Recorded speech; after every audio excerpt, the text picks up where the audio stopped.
there's a storm coming to hit Geraldton today, and the rain has started. You can just see it slightly on the windscreen. It is very light rain, but it is rain nonetheless. And when it's windy like it is, like it's seriously strong wind, that mixed with rain. Alright, now you can really see it. Yeah, there's no escaping this. Proper raining now. We haven't seen rain in ages. It's so weird to see rain like this now. Oh my gosh. Wow. Oh my god. This is what I mean. This is the wind and the rain. It's like the really strong wind. What it creates, isn't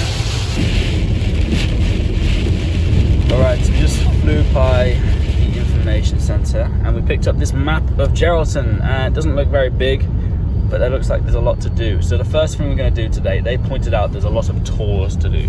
So we're going to head up to the HMAS, is that how you say it?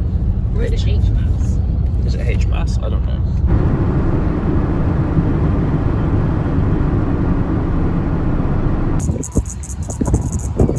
Firstly, if you don't know what the HMAS Sydney is, it was a warship that was defeated in battle by a German warship back in World War II. I think it was World War II, wasn't it? Yeah. Sadly, no one on the HMS Sydney survived. However, people from the German warship did.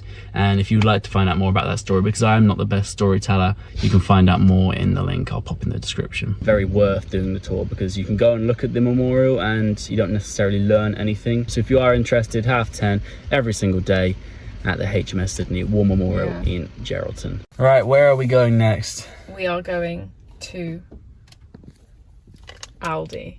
Oh yeah. This is the first Aldi since, what, Townsville? Townsville. Oh Do you know how many damn 1,000 miles we've driven? Just to get to this Aldi? Yeah, just to get this. There you go. You can just about see the Aldi sign poking over those trees. Hey Aldi, how have you been? We've missed you. Hey Al. Try not to spend too much. I'll try. Probably succeed because it's Aldi and it's cheap. Yeah.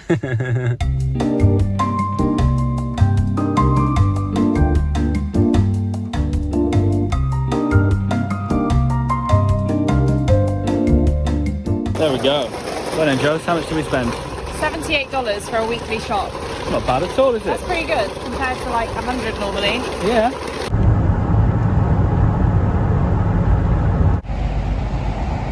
There it is, the Horizon Ball. How excited are you for the Horizon Ball? Oh, I haven't been this excited for something in a long time. Really? Can you tell? Yeah. Welcome to Horizon. Take a photo and help us protect this work of art. And here's your tips for taking the perfect photo. But it looks like someone already has taken that, so I'm not sure we're going to get better than the photo on this board. But there's your Horizon Ball. Chelsea's currently trying to get the perfect photo, but this is it. This is the main event. It's pretty cool. It is pretty cool. And it probably looks better in like the sunset or like when it is sunny. But like also the raindrops are reflecting off it. Yeah. Like not in a good way. I'm not sure it's working in the rain.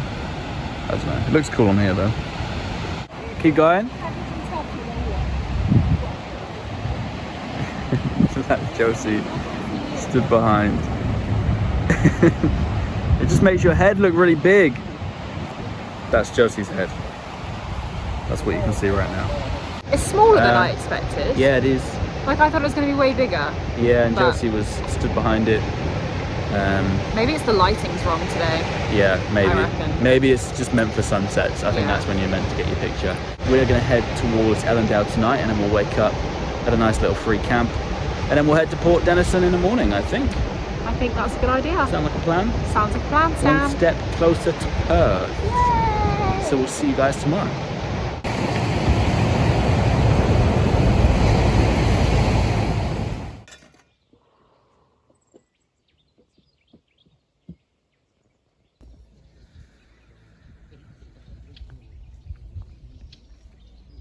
Good morning from Ellendale Pool. As we entered last night, the road, we saw a sign and it said about there being amoeba meningitis or something along those lines. I can't remember the exact scientific word they were called. Being present in the water at 24 degrees and above, so on hot days. But it's not a hot day today, and it's not 24 degrees in the water. So we probably could swim safely, but we're not going to risk it because we're a bit scared now. And if you've watched previous videos, you would know that we have a great fear of brain-eating amoeba in waterways, and we're really scared of them. And I don't know if this amoeba meningitis is just a scientific term for those brain-eating amoebas. It could well possibly be. So absolutely no way in hell are we getting in that water. They've even got a toilet block here, and they have cold showers, don't they? Yeah, there's a cold shower here. Oh yeah, just here. Simple. This place is quite a good free camp, isn't it? Yeah. It's quite nice here. I think it's a day use area as well. That's why they have, like, in case you go swimming, they have a shower. And just a small walk down from our camping area, you've got this lovely pool full of infections. And brain-eating amoeba. Not really, only when it's hot. It would be safe to swim right now. It would be really safe to go in here. But we're just overcautious for sure. I think it's safe anyway. You just don't put your head underwater. As long as you keep your head above water, I think you're fine. We're going to a place called Leaning Tree. I think it's like a stop off. Like, you just stop, look at it, and go. It's gonna be my highlight of the trip, I reckon. Yeah, it looks really cool in photos. It's on the way from Geraldton to Port Denison. So nice. That's what we're gonna do. We're sat at Leaning Tree and we're watching the tree lean, to be honest. And what's funny about this is on the way to Leaning Tree, all of the trees are like slightly tilted and they're leaning. And what I think it is the west coast winds that make the trees like lean over as if they're like tilting slightly. We have fact checked. The trees are called river gums, and we can confirm they are caused by the winds, the southwesterly winds, I think. So when people say, oh, the winds can't be that bad, evidence. Yeah. A, Your Honour. Just look at that tree. There's even a tree in the background of this video leaning. And now, time for some food. As always, we're having ham and cheese wraps. And we're at the River Lookout. So we're gonna go head up there and have some lunch. And now we're eating our lunch with a view. Look at that. I'm pretty sure that's Port Denison down there. Is it? Must be, but I didn't think Port Denison was that close. Any idea where we are? Right now? Yeah, what is this place? The Fisherman's Memorial. Oh, okay. Cool. And behind you is? The Port of Denison. Of Denison. Yeah. And to be honest, Port Denison is a lovely place. It kind of strikes me as just like a holiday village town where you come and spend 2 weeks relaxing or a week relaxing. So we're gonna get moving through. We're gonna visit everywhere we can.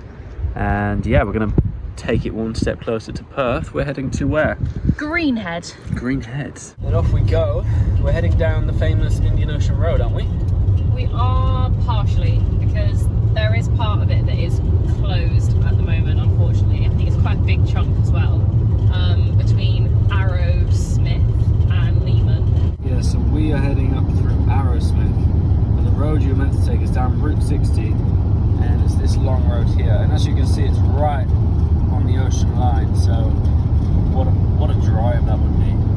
But back in Lehman, we join the road again, and then we head to Greenhead. So hopefully this stretch here is the good part, not that bit.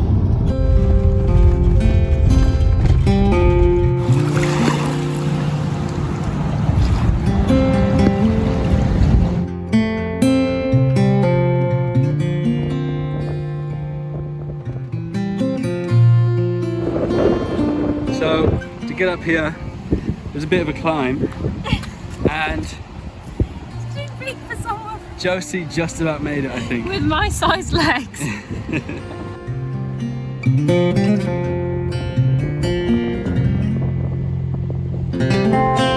And you can see just out here, the waves are breaking, so that's where the coral ends. So you can pretty much snorkel in all of this area. Oh, I bet it would be so nice. So our next destination is this town just over here called Greenhead. We're heading here and we'll probably stay the night here because we've done quite a lot today, so we're gonna stop off, I reckon. I think so. Quick, make a run for it while it's... Oh! Oh no! I thought that was gonna come a lot bigger than it was. Great. Luckily, my shoes are waterproof. So that spot needs to be talked about more. I think that was beautiful. Like the water, the snorkeling, just the whole place in general, the white sand, the beach, the peacefulness, the serenity, how quiet it was. Anyway, that was Point Louise, and you can stay in a camp nearby. It's a bit cheaper than the ones in town. I think it's like an eco camp, $20 per night, something like that. We're not staying there because it is fully booked out. We're going to try and stay in town, but we've just rang the campsite and they say it's $40 per night for unpowered. So we're like, huh, maybe not. I don't think we can justify spending that amount of money on an unpowered site. But it is the school holidays, and when isn't it the bloody school holidays? Like, it's always school holidays down the west coast.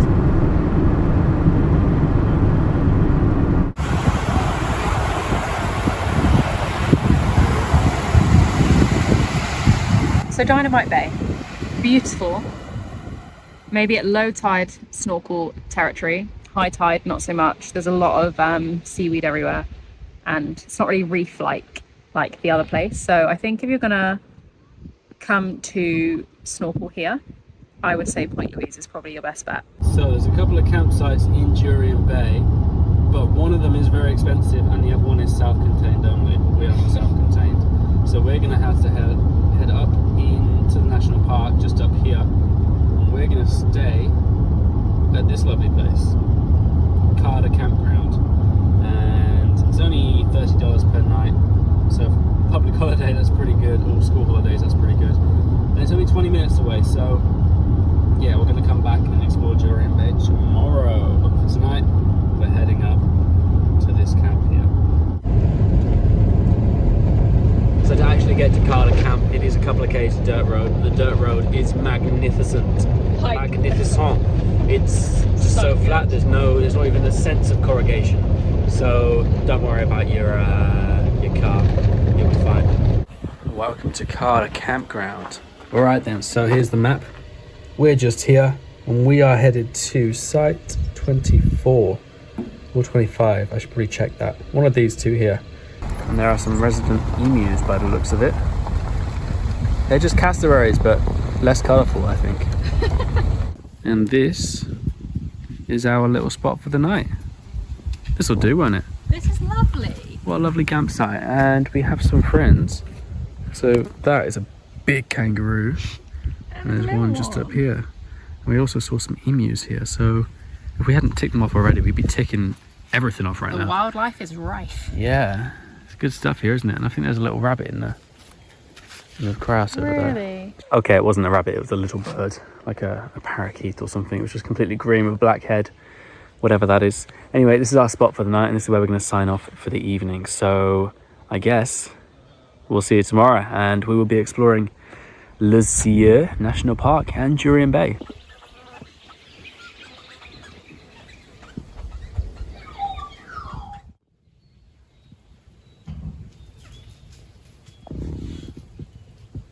Good morning. So we have woken up in the Karda Campground just outside of Lesueur National Park, as you know. But this campsite, we just have to say one thing, has been great. I mean, the toilets are drop toilets, but they're so clean and it is just full of wildlife. This place is huge as well. Like, the campsites are set out so well, you don't see anyone else really. You're kind of in your own secluded world, especially where we are, site 24. We've got the kangaroos in our back garden. There's just field upon field into the national park behind us. And then we saw emus as we came in. So this place is just beautiful. Right, so our first destination of the day, as you know, is Lesueur National Park. And we are going to go and do an 18-kilometer drive loop that takes you around all of like the scenic parts of the park and past like all the wildflowers.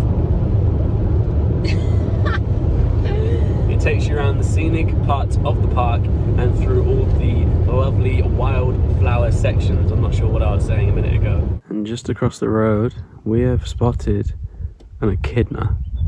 They are so cool. It's just a huge hedgehog. Look at him go. They're so cute. I'm not going to get too close, I don't want to scare him. because they kind of curl up into a ball when you get too close. Look at him go, he's out of here. Bye.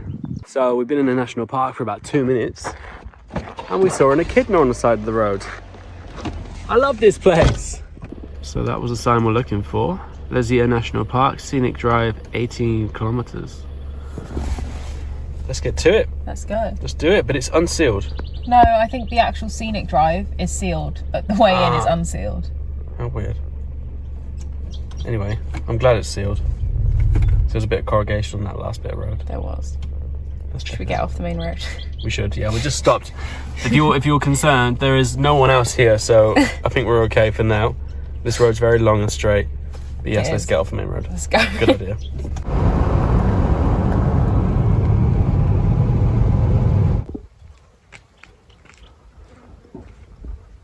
Alright then, so we have found an area that you can stop and park along the loop, and it's actually called the Drummond Recreational Area, and there's a few walks you can do off this area. So we're gonna try and do one of them, aren't we? Barely, it's a 440. So yeah, we're in this area here, and there's plenty of walks. You can see all these pathways. There's a big loop around here and there's a big loop up there, but we're just going to go to the Ian Wilson Lookout, which is only 440 meters. It says 30 minutes. I like your hat. Thanks. You're looking good today. Keeps the flies off me. Yeah. No flies on me. No flies on you.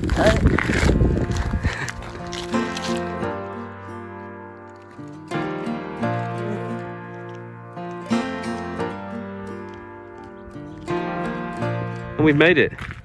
That was, honestly, 3 minutes. Yeah, I think 10 minutes is correct. No, what do you mean 10 minutes is correct? That was like 3 minutes, Joe. Do we have to go back still? Oh yeah, true. It's a return, isn't it? And spend like 2 minutes here. Yeah, fair. Oh, nearly lost that. So Ian Wilson Lookout. Ian Wilson was a local farmer who was passionate about this area and instrumental in the fight to have this area reserved as a national park. Well, let me tell you, Ian Wilson, this place is beautiful. You can see the ocean just over that way, and you've got these amazing views over the national park here. Like, yeah, if you learn nothing about flowers here, at least you have the view. And look, we don't want to offend any flower enthusiasts out there, but what are we meant to be looking for? We actually genuinely want to know. Like, these signs are saying, yes, you can see this plant here, but there are no plants, and we're in season, so what are we missing? Can someone let us know down below, like, what we're doing, what we should be looking for, basically, when it comes to wildflowers? Yeah. Because we actually kind of want to learn. We've seen a couple, but not really. Like, nothing, not loads. Yeah, nothing that it says that should be here. Yeah. We'll actually put up a little montage of the flowers we've seen, and if there's something of significance there, we just took a picture because it looked pretty, didn't we? We did. But if there is something of significance, let us know. And equally, if it is something of serious non-significance, like a weed or something, yeah, let us know if we're just taking pictures of weeds as well, because that's embarrassing. Yeah, because the weeds here are actually quite nice. Yeah. So yeah, please let us know, because we are clueless, aren't we? We are. Absolutely clueless.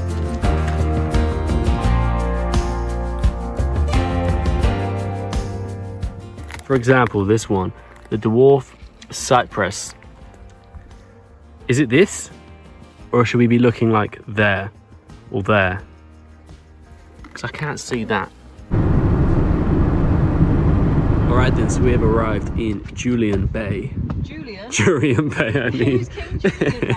We've arrived in Jurien Bay, and we just parked up in an abandoned car park. Not abandoned, but there's no one here. And we're going to have a walk down the foreshore and see what's going on. Probably the same as the other towns.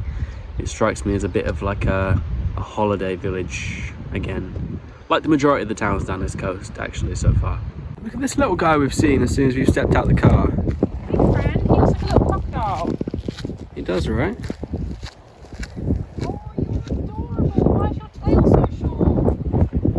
Hey Stumpy. What are they? So we're currently just walking onto Jurien Bay Beach, and actually it looks pretty beautiful, to be honest, so far.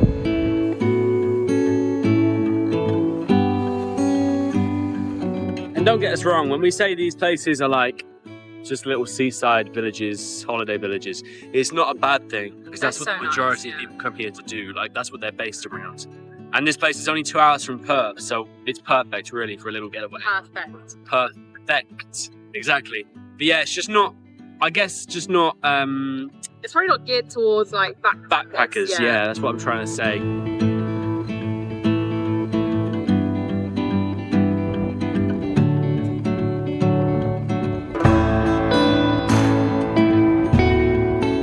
There's actually not a lot to do to spend time here, like unless you're literally lazing on the beach all day, which no one wants to watch on a video. Exactly. And we're not doing anyway, so like yeah, it's kind of there's not a lot for us to create content with. There's not a lot of content in these towns, unfortunately. No. So we've tried. I suppose this is an honest video that there's not actually a lot here. Yeah. So we've tried. Yeah. Let us know if you like this kind of video. I guess this kind of goes back to what we started with. When we first started vlogging, we really didn't have much idea what we were doing or where we were going. So this has kind of reminded me of those times. But anyway, still don't really anywhere, to be honest. In the next video, we're going to the Pinnacle Desert. So make sure you tune into that one. See ya.